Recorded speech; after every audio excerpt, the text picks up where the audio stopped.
नमस्कार, आप देख रहे हैं न्यूज 24 एक्सप्रेस। मैं हूं आपके साथ राशि और स्वागत है आपका हमारे आज के बुलेटिन में। तो चलिए खबरों की शुरुआत करते हैं।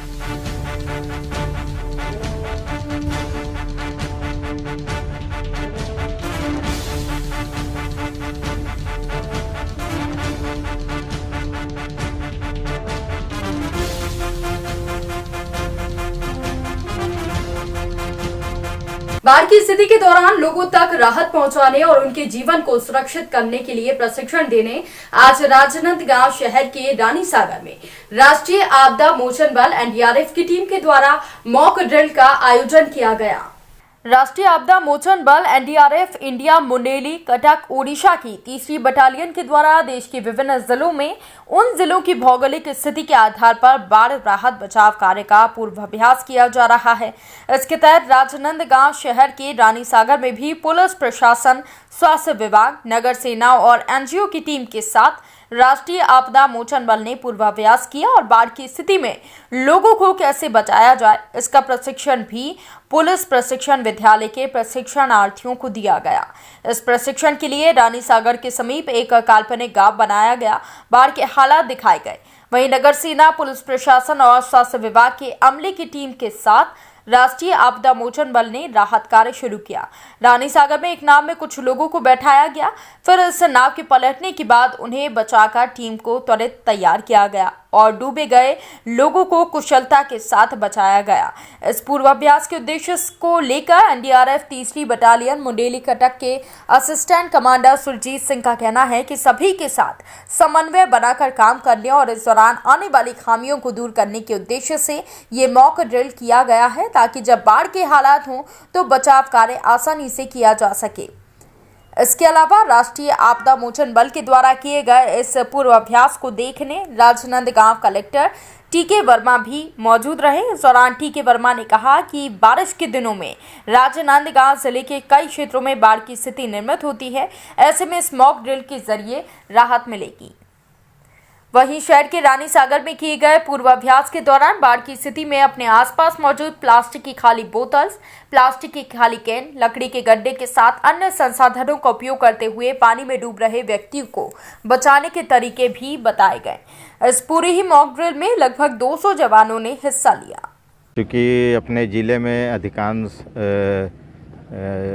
बरसात के दिनों में बाढ़ आने की संभावना ज़्यादा रहती है, इसलिए जब बाढ़ के दौरान लोग फंस जाते हैं नदी नालों में तो उसको कैसा बचाया जाए, उसके संबंध में आज एनडीआरएफ की टीम यहाँ आई हुई है। वो स्थानीय जो हमारे होम गार्ड्स हैं, स्थानीय पुलिस है, उनके मदद से एक मॉक ड्रिल किया जा रहा है और जो बाढ़ में फंसे हुए लोग हैं उनको निकालने का पूरा यहाँ पे मॉक ड्रिल किया गया, जिसमें आपने देखा है कि कैसे बोट से जाते हैं और लोगों को लेके आते हैं। अगर उस बीच में बरसात के दौरान कई बार लोग पेड़ में या घरों में पानी के चारों ओर घिरे रहते हैं तो उसको लेके आते हैं। कई बार सांप भी उसको काट देता है, तो उसको भी कैसे हम मेडिकल एड देते हैं, उन सब के बारे में आज पूरा यहाँ पे जीवंत प्रदर्शन किया गया है। और एनडीआरएफ की टीम हमेशा इन सब चीज़ों के लिए उपलब्ध रहती है। तरह की कोई आपदा आती है तो वहाँ पर एनडीआरएफ की टीम सबसे पहले पहुंचकर राहत देती है। तो ये इस तरह की जो मॉक ड्रिल है तो इसके पीछे क्या उद्देश्य है, उसे किस तरह से किया जा रहा है? इस तरह की जो मॉक ड्रिल्स हैं, इनका जो रूपरेखा है वो NDMA, national disaster management authority द्वारा तय किया गया है। माननीय गृह मंत्री श्री अमित शाह जी के दिशा निर्देशानुसार ये तय किया गया कि देश के सभी ज़िलों में उस ज़िले की वल्नरेबिलिटी प्रोफाइल के आधार पर एक मॉक एक्सरसाइज की जाए और अकॉर्डिंगली उन्हीं डायरेक्शंस के राज्य प्रशासन द्वारा समन्वय बैठाया गया और ये तय किया गया कि राजनांदगांव में एक फ्लड रेस्क्यू की एक्सरसाइज की जाए। इस एक्सरसाइज को जो आप देख पा रहे हैं, आज जिसको आप देख रहे हैं, इस एक्सरसाइज ये एक जॉइंट मॉक एक्सरसाइज है जिसमें स्थानीय प्रशासन जैसे कि यहाँ की पुलिस, नगर सेना, स्वास्थ्य विभाग, एनजीओज और अन्य जो निगम के सदस्य हैं वो आज कलेक्टर महोदय और एसपी महोदय के उपस्थिति में आज उसी एक्सरसाइज को एक प्रैक्टिस किया गया। इस एक्सरसाइज का जो मुख्य उद्देश्य है वो ये है कि अलग अलग एजेंसियों में एक समन्वय बैठाया जा सके, ताकि हम एक दूसरे की कैपेबिलिटी से वाकिफ़ हो जाएं और जो कहीं कुछ अगर लूपहोल है अगर कोई, तो उसे पहचान कर समय अनुसार उसे दूर किया जा सके, ताकि वास्तविक हालात में जब ये सभी एजेंसियाँ किसी बचाव कार्य में लगेंगी तो एक बेहतर कोऑर्डिनेशन, एक टीम की तरह काम कर सकेंगी और जो पीड़ित लोग हैं उनको शीघ्र से शीघ्र बचाया जा सकेगा या संबंधित राहत उनको पहुंचाई जा सकेगी। यही इसका मकसद है। मॉक ड्रिल के माध्यम से किस तरह प्रदर्शन किया गया इन लोगों ने, क्या क्या चीज़? मॉक ड्रिल में ये रानी सागर तट के ऊपर ये इसको डेमोस्ट्रेट किया गया, इस ड्रिल को अंजाम दिया गया। इस ड्रिल में एक काल्पनिक गांव को दिखाया गया जिसमें बाढ़ के हालात उत्पन्न हो गए हैं और उसको बचाने के लिए किस तरह नगर सेना की, स्थानीय पुलिस की और एनडीआरएफ की टीमों ने काम किया, उसको प्रदर्शित किया गया। उसके पश्चात ये भी माना गया कि गाँव वाले अपनी स्थानीय अपनी कंट्री मेड जो बोट्स हैं उनकी मदद से बचने का प्रयास कर रहे थे। एक बोट कैप्साइज होती है, उस बोट कैप्साइज होने के हालात में कैसे उनको बचाया जा सकता है उसका प्रदर्शित किया गया। ये माना गया कि एक आदमी गहरे पानी में डूब गया है और मिल नहीं रहा है, तो ऐसे को गोताखोरों की मदद से कैसे बचाया जा सकता है, या विलफुल टेक्निक जिसमें अगर कोई बॉडी नीचे ट्रैप हो जाए तो उसे कैसे रिकवर किया जाएगा, इनको प्रदर्शित किया गया है। इसके पश्चात अभी आप एक और चीज़ देखेंगे कि इम्प्रोवाइज डिवाइसेस, यानी कि जो लाइफ जैकेट लाइफ बॉय अक्सर रेस्क्यू एजेंसीज के पास होता है लेकिन आम आदमी के पास नहीं होता या उसकी पहुंच वहां तक नहीं होती है, तो वो स्वयं अपने घर में उपलब्ध संसाधन या उसके आसपास जो चीज़ें उपलब्ध हैं उनको कैसे as a life saving equipments के रूप में वो बना सकता है तुरंत कुछ ही मिनट के समय में, और उससे अपनी या किसी डूबते हुए व्यक्ति को कैसे वो बचा सकता है, इसको किया जाएगा। इसके अलावा कुछ अन्य कलेक्टर महोदय के दिशा निर्देशानुसार ये भी बताया गया कि स्नेक बाइट जैसी इमरजेंसीज अगर आ जाए तो कैसे इन ऐसी इमरजेंसीज को अटेंड करना, जो कि फ्लड में आमतौर पर ये आम बात होती है, स्नेक बाइट के केसेस बढ़ जाते हैं, तो ऐसे केसेस में कैसे किया जाए। इसमें पीटीएस के जो ट्रेनीज हमारे राजनांदगांव के आए हुए हैं, इन्होंने काफ़ी बढ़ चढ़ के भाग लिया और उस जानकारी से वो लाभान्वित हुए हैं। शुभ नाम बताइए। मैं assistant commandant Surjit Singh, 3rd battalion NDRF Mundli की तरफ से आज यहाँ अपनी टीम के साथ उपस्थित हूँ, और मैं यहाँ के जो जिला प्रशासन है, एसपी महोदय हैं, कलेक्टर महोदय, emergency ma'am, district emergency officer और जो जितने भी अधिकारी हैं जिन्होंने कल यानी कि 11 तारीख को एक टेबल टॉप एक्सरसाइज में जो चीज़ें हमने डिसाइड की थी उसी के अनुरूप आज सभी ने अलग अलग विभागों ने अपना योगदान दिया और इसको सफल बनाने में काफ़ी अहम भूमिका अदा की। इसके लिए मैं इनको भी धन्यवाद देता हूँ। कितने लोग टीम शामिल थे? आज इस टीम में हमारे साथ में 35 एनडीआरएफ की तरफ से हैं और एसडीआरएफ, लोकल पुलिस, पीटीएस से तो तकरीबन 200 ट्रेनीज यहाँ पर उपलब्ध हैं जिन्होंने एज ए वॉलंटियर्स इस एक्सरसाइज में पार्टिसिपेट भी किया है और अलग अलग रोल जो उनको दिए गए थे, जैसे फर्स्ट एड में उन्होंने एक भूमिका निभाई है, एज ए विलेजर्स के रोल में भी हो रहे हैं, तो वो एक इन्होंने सकारात्मक भूमिका, ये दिखाता है कि बीइंग ए ट्रेनीज ये कितने उत्सुक हैं कि जब ये फुल ट्रेंड एक सोल्जर बन जाएंगे, एक ट्रेंड सिपाही जब ये बन के समाज के बीच में आएंगे तो ये किस प्रकार से और बेहतर तरीके से इस चीज़ को अपनी सेवाएं दे पाएंगे। फीमेल भी हिस्सा लिए हैं? फीमेल भी हिस्सा लिए? हाँ, इसमें लेडीज़ ट्रेनीज भी हमारे साथ थी। एनजीओज़ की तरफ से भी मदर टेरेसा, मैं माफ़ कीजिए अगर सही नाम नहीं ले पाऊँ तो, मदर टेरेसा करके एक एनजीओज़ भी यहाँ पे है युवा, तो उनके ट्रेनीज ने भी वॉलंटियर्स ने भी इसमें पार्टिसिपेट किया है। तो ये एक संयुक्त एक्सरसाइज थी ये, जिसमें सभी विभागों ने और एनजीओज़ ने बढ़ चढ़ के भाग लिया। तेंदुखेड़ा में केंद्र सरकार के द्वारा भारतीय कृषि कानूनों को वापस लेने के लिए दिल्ली में किसानों का प्रदर्शन जारी है। इसे देखते हुए स्थानीय विधायक संजय शर्मा आज से ग्राम भटेसरा से गाडावारा तक 55 किलोमीटर दूर पैदल यात्रा शुरू करने जा रहे हैं। ये यात्रा करब गांव, नारगी, पनारी पहुंचेगी। ये नुक्कड़ सभा के बाद दोपहर 2 बजे पुरगवा फिर सिहोरा जाएगी। यहाँ रात्रि विश्राम होगा। दूसरे दिन 13 फरवरी को यात्रा पुनः सुबह 10 बजे से बम्होरी से शुरू होकर मनकवारा, बरांच, बुहानी, कोडिया और चिरहा कला होती हुई शाम 4 बजे गाडावारा पहुंचकर अनुविभागीय अधिकारी राजस्व गाडावारा को ज्ञापन सौंपा जाएगा। राजधानी जयपुर की चमू थाना पुलिस को बड़ी सफलता मिली है। पुलिस ने कार्रवाई कर रिंगस रोड पर दुकान का ताला तोड़कर दुकान पर कब्जा करने और चोरी के मामले में 4 लोगों को गिरफ्तार किया है। जानकारी के मुताबिक 17 दिसंबर को कुछ लोगों ने रिंगस रोड पर स्थित एक इलेक्ट्रॉनिक्स दुकान पर कब्जा करने की नियत से दुकान का ताला तोड़ सामान चोरी कर लिया। दुकान पर कब्जा करने का प्रयास किया। इस पर परिवादी शैतान सैनी ने पुलिस थाने में मुकदमा दर्ज कराया। पुलिस ने मामला दर्ज कर आज कब्जा करने वाले 2 भाइयों के साथ 4 लोगों को गिरफ्तार किया है। सामान चोरी करने के काम में ली गई पिकअप और सामान भी बरामद कर लिया गया है। आरोपी जितेंद्र सैनी, रामलाल सैनी, सूरज सैनी, शिंबू दयाल को गिरफ्तार किया गया है। पकड़े गए आरोपियों से पूछताछ की जा रही है और पुलिस से मिली जानकारी के मुताबिक मुख्य आरोपी जितेंद्र सैनी एक धोखाधड़ी के मामले में फरार भी चल रहा था, जिसे अब पुलिस ने गिरफ्तार कर लिया है। खबर थाना एतमा अब्दुल्ला क्षेत्र से, जहां पर फाउंड्री नगर मच्छी की पुलिया के पास स्थित गौशाला में रह रहे बाबा और पुत्रगण और अन्य सहयोगी लोगों ने गौशाला पर अवैध कब्जा कर लिया है। समस्त गौ का चारा काटने वाली जगह को अवैध रूप से कब्जा कर लिया गया है। विरोध करने पर समस्त लोगों को जान से मारने की धमकी दी जा रही है और अवैध कब्जे धारकों के खिलाफ कानूनी कार्रवाई के लिए मुख्यमंत्री महोदय के नाम कलेक्ट्रेट में जिला अधिकारी को ज्ञापन सौंपा गया है। देने के लिए आए हैं माननीय जिलाधिकारी महोदय जी को। फाउंड्री नगर पर्ली पार रामबाग के पास में एक गौशाला, कई वर्षों पुरानी गौशाला है, जिसमें 200 से 250 गौ माता वहाँ पे हैं। वो गौ माता जो ट्रकों में पकड़ी हुई गौ माता गौवंश के लिए जा रही थी, उनको हमने छुड़ा के वो गौशाला बनाई गई है। अभी कोरोना समय में वहाँ के एक बाबा जो शंकरनाथ बाबा हैं, यादव जी हैं, और एक वहाँ मुनीम हैं राजेंद्र, उनके पुत्र, और 4-5 अन्य लोग हैं। उन्होंने वहाँ पे 2 ट्रांसपोर्ट वालों को कब्जा करवा दिया। जब करवाया, जब देश पे विपत्ति आई हुई थी, देश का समय कोरोना का समय था, उस समय में उन्होंने उनको मौका परस्त हो गए और उन्होंने उनको कब्जा करवा दिया और पूरी गौशाला पे वो कब्जा करने के लिए तत्परता दिखा रहे हैं। और अगर उन पे कोई कार्रवाई नहीं की गई तो वो जल्दी गौशाला पर कब्जा करके सारी गौ माताओं को मार देंगे, क्योंकि 1.5 वर्ष पूर्व 38 गायों को इन्होंने मारा था, जहर दे के मार दिया था।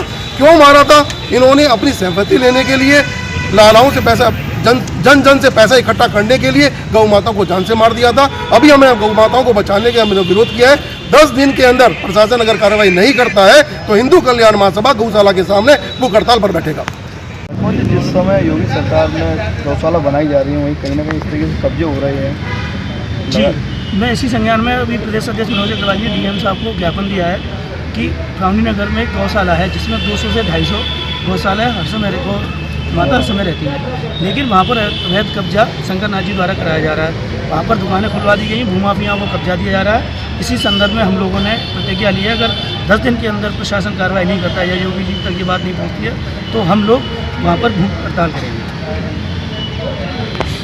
कस्बा क्षेत्र के अंतर्गत मोहल्ला बालूगंज में अभिनव टॉकीज के सामने स्थित फर्नीचर की दुकान में अज्ञात लोगों ने चोरी कर ली, जिसके बाद पुलिस ने मर्ग कायम कर मामले की जांच शुरू कर दी है। शुक्रवार की सुबह 9 बजे करीब दुकान खोलने पहुंचे मोहल्ला महावीर नगर निवासी नरेश और योगेश जैन पुत्र स्वर्गीय निर्मल चंद ने बताया कि बीती रात के दौरान दुकान में लगा लकड़ी का ट्रैक्टर अज्ञात बदमाशों ने खींचकर उचकाकर अंदर घुस गए और दुकान में रखा लकड़ी का cutter, Rinda machine, router, hammer machine, पेच और ड्रिल मशीन आदि औजार के साथ स्टील के बोल्ट, पेच और हैंडल सामान लेकर फरार हो गए हैं। घटना में करीब 25,000 रुपए का नुकसान हो गया, जिसके बाद पुलिस ने मौके पर पहुंचकर मामले की जांच शुरू कर दी है।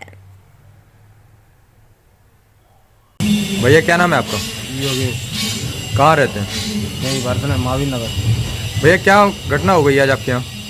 कुछ नहीं, जो मशीन वगैरह थी, औजार वगैरह थे जी, वो रात में कोई घुस के निकालने गए। चोरी हो गई आपके यहाँ? चोरी हो गई।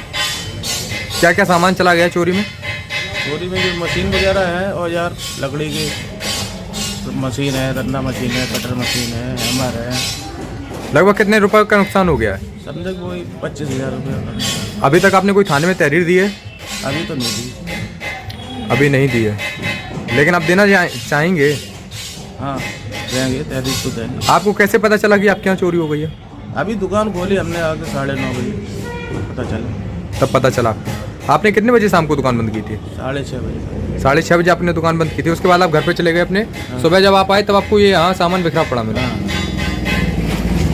नगर के अनेक स्थानों पर अवैध कॉलोनियां लगातार विकसित होती जा रही हैं, जिन पर प्रशासनिक अधिकारियों की टेढ़ी नजर है। ऐसी अवैध कॉलोनियों पर कार्रवाई शुरू कर दी गई है, जिससे हड़कंप मचा हुआ है। तहसीलदार कमलेश सिंह कुशवाहा ने राजस्व पुलिस और नगर परिषद के अमले के साथ नगर की जतारा मार्ग पर खसरा नंबर 1452 मकानों में बिना परमिशन के हो रहे निर्माण कार्यों पर कार्रवाई की। इसके साथ ही सामान भी जब्त कर काम बंद कराया।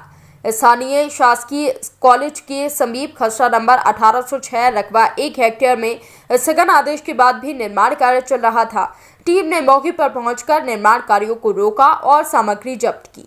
वहीं नौगांव रोड पर बनने वाली शासकीय जमीन और पट्टे की जमीन पर बिना डायवर्शन की अवैध कॉलोनियों का निर्माण किया जा रहा है, जिस पर भी टीम के द्वारा कार्रवाई की गई। तहसीलदार के द्वारा अतिक्रमण के खिलाफ चलाई जा रही मुहिम में बखतपुरा के आंगनवाड़ी केंद्र के पास से अवैध तरीके से मकान का निर्माण कर लेने पर यहां जेसीबी मशीन की मदद से मकान को जमींदोज किया गया। तहसीलदार की कार्रवाई से मकानों का अवैध निर्माण करने वालों और बिना अनुमति के कार्य करने वालों में हड़कंप मचा हुआ है। कार्रवाई की है अतिक्रमणकारियों पे,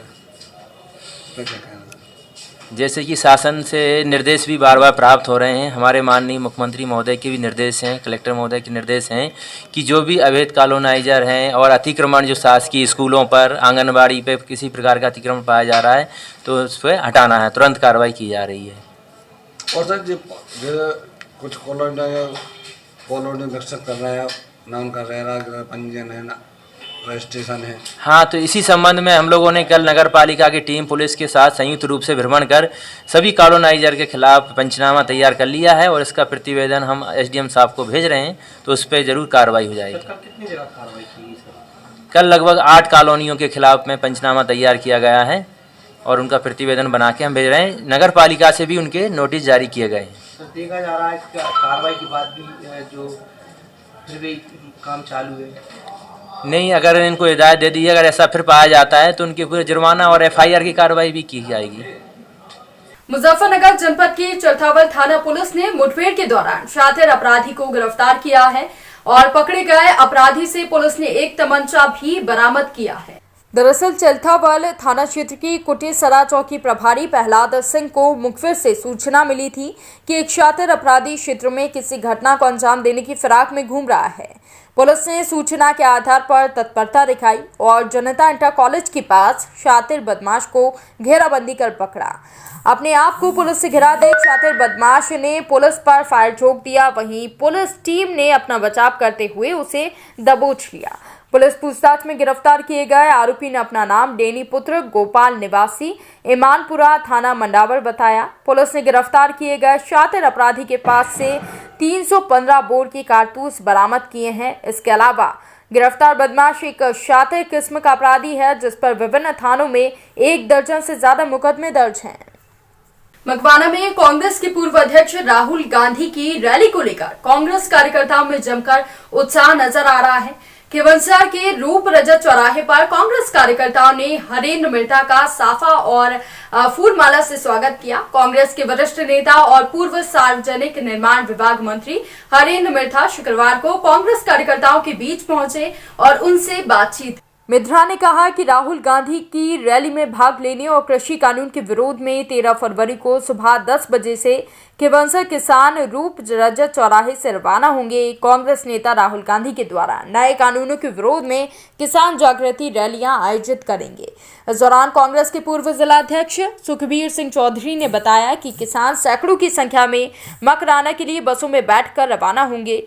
चौधरी ने बताया कि नागौर जिले के किसान आगामी दिनों में भारी संख्या बल के साथ दिल्ली बॉर्डर पर धरने में भाग लेंगे। आज आदरणीय मिर्धा साहब फिर से पधारे हैं। 13 तारीख को जो हमारे राष्ट्रीय नेता राहुल गांधी जी मकराना पधार रहे हैं। मिर्धा साहब किसानों को अपने साथ मकराना ले जाने के लिए पधारे हैं। कार्यकर्ताओं में पूरा जोश है। कम से कम 1500-2000 खियूंसर क्षेत्र के कार्यकर्ता कल सुबह 10 बजे इस चौराहे से रवाना होकर मिर्धा साहब के नेतृत्व में मकराना रवाना होंगे। कार्यकर्ताओं में जोश है और पूरी तरह से कांग्रेस संगठित है। आने वाले समय में कांग्रेस और ज्यादा मजबूत होगी, राज बनेगा और कांग्रेस का पुनः सरकार बनेगी, इसमें कोई रोक टोक नहीं है। हम तो जनता को आह्वान करने आए हैं कि हमारे राष्ट्रीय नेता राहुल गांधी जी कल नागौर जिले के अंदर पूर्वसर में मीटिंग करेंगे और ज़्यादा से ज़्यादा लोगों को इस मीटिंग में आके मीटिंग सफल करेंगे। यहाँ आने के बाद में मैंने देखा कि कहने की जरूरत नहीं, लोगों में इतना जोश है कि खुद ही अपने बूथे पे अपने साधन से लोगों को पहुंचने वाले तैयार हैं। बहुत ही ऐतिहासिक मीटिंग होगी। राजस्थान की राजनीति नहीं पर देश की राजनीति करवट ले रही है। ये बात सबको समझ में आ गई कि बिना किसानों के समर्थन के ना तो कोई राज बन सकता है न राज चल सकता है। और ये 3 कानून जो बनाए हैं, ये कानून काले कानून है कि ये पूरे कानून किसानों को ले डूबेंगे। अगर कानून सही ढंग से करना था तो किसानों से बात करते, किसानों के नेताओं से बात करते, क्या किसानों के दुख हैं, क्या कानून में बनाए, किस ढंग से बनाए ताकि किसानों को लाभ मिल सके। ये पूरा का पूरा जो कानून बने हैं, ये बड़े बड़े सेठ और साहूकारों के कानून बने।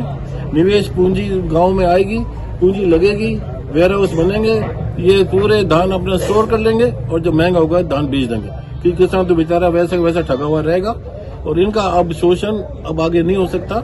राहुल जी के नेतृत्व के अंदर जमीन अधिग्रहण का जो कानून बना था, वो भी उनके नेतृत्व के अंदर किसानों के सपोर्ट से कानून वापस लेना पड़ा। और आज हम फिर दावा करते हैं कि राहुल गांधी के नेतृत्व के अंदर भारतीय जनता पार्टी को ये कानून वापस ले नहीं पड़ेंगे और अंततः इसमें हिंदुस्तान के किसानों की जीत होगी। प्रदेश में नाला प्रखंड के मुर्गावनी मोड़ पर नए राजद कार्यालय का विधिवत उद्घाटन प्रदेश सचिव सह राजद पूर्व प्रत्याशी अशोक माझी ने किया। इस दौरान राजद प्रखंड अध्यक्ष सुधामय घोष, मोहम्मद शरीफ, गणेश भंडारी, संजय खां, पेकवट पंचायत अध्यक्ष राजीव खां, मनोज पाल, शिशिर मंडल, खोकन चक्रवर्ती आदि कार्यकर्ता उपस्थित रहे।